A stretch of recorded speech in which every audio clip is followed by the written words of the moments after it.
Alors pour faire ce montage de mouche orange fluo, je vais utiliser un hameçon en taille 16, une soie de montage noire traditionnelle, ici c'est un 8-0, que j'enroule sur la hampe de la tête jusqu'à la courbure. Ensuite, je vais positionner quelques fibres d'Indio Avellanado, c'est une couleur qui est dans les roux marron et qui va permettre à la mouche de se positionner idéalement sur la surface de l'eau. Elle va contribuer à l'équilibre du modèle. Donc là, vous positionnez la longueur en fonction de ce que vous souhaitez. Généralement, je ne dépasse pas la taille de la longueur d'un corps, mais là, c'est vous qui faites en fonction de vos envies et puis de votre inspiration du moment.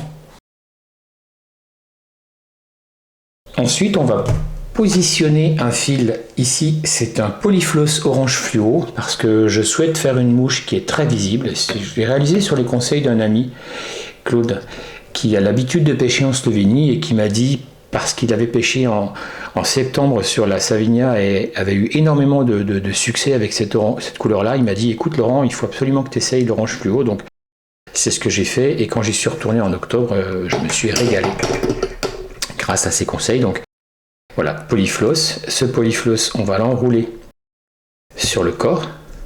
L'intérêt, c'est qu'on va avoir un corps bien visible.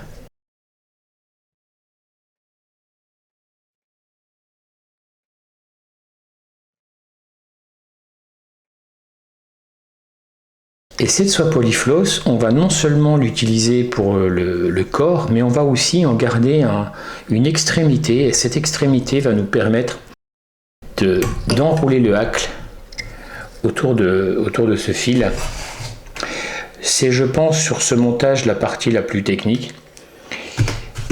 C'est pas vraiment difficile, il faut simplement acquérir une espèce de petit tour de main. Donc les premières ou deuxième mouches que vous allez faire vont être abominables, et puis après ce sera largement acceptable. L'astuce en réalité, c'est vraiment quand on enroule ce hacle, qui est un hacle roux, autour du fil, de le plaquer le plus possible sur la hampe. Et on n'a pas de risque que le hacle glisse, parce que vous allez voir qu'ensuite, cette partie de polyfloss, on va la ramener à l'avant. Et donc, ça va non seulement donner une forme assez particulière à ce montage parachute, mais en plus empêcher le hacle de glisser sur le fil. Voilà. Donc, on enroule quelques tours de hacle. Et ensuite, comme je viens de vous l'expliquer, on va ramener ce fil vers l'avant. Vous notez également que j'en profite pour ramener toutes les fibres à l'arrière. Voilà, c'est la partie un petit peu délicate du montage. Et une fois que c'est bon, bingo. À ce niveau-là, vous coupez soit au ras, soit vous laissez quelques millimètres, ce qui va vous donner un petit pompon pour la visibilité. C'est vraiment en fonction de vos envies. Et ensuite, il suffit simplement de faire un nœud final. Là, en l'occurrence, je vais faire un whip finish. Vous pouvez faire quelques boucles. Alors, si vous faites des boucles, faites-en au moins 3 parce qu'il arrive que ça glisse. Moi, je double toujours. Je ne fais pas énormément de tours sur mon whip finish, mais je le double systématiquement.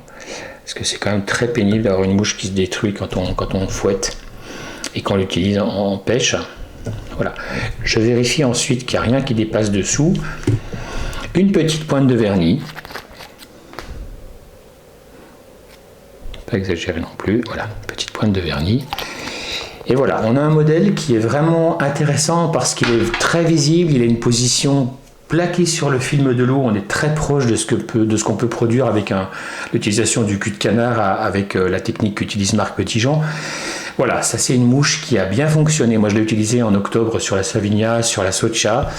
J'utilise le même modèle sur le doux franco-suisse dans des couleurs différentes, mais j'ai bien l'intention de l'essayer aussi en orange fluo, pourquoi pas sur les ombres. Et voilà, je vous invite à essayer ce modèle-là qui fonctionne vraiment très bien.